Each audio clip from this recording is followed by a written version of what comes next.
veľmi zlom výkone v útočnej fáze. Hádzané hlavne o spojkách a my sme na spojkách dnes nemali kvalitu, nemali sme tlak, mali sme veľké množstvo zahodených príležitostí z nepripravených pozícií, bolo vysoké.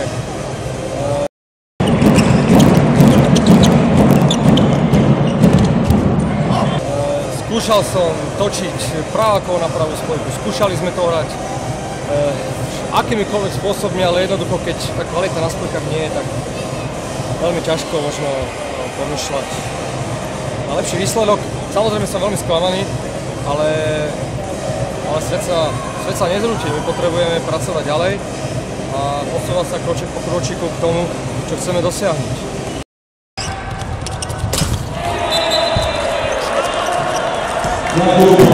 Vyzleklo nás to do náha, to si treba priznať. Netreba predtým schovať hlavu do piesku. A opakujem ešte raz, my potrebujeme hlavne kvalitu na spojkových pozíciách. A dnes nám tam kvalita chýbala nám tam aj konkurencia, chýbalo nám tam sebavedomie. A to rozhodlo. Myslím, že dnes sme nemali nárok pomýšľať na lepší výsledok, jednoznačne. Takže Cukrovi gratulujem, vyhral úplne zaslúžene. A my s touto prehrou sa nechceme vysporiadať, chceme, aby nás motivovala ďalej.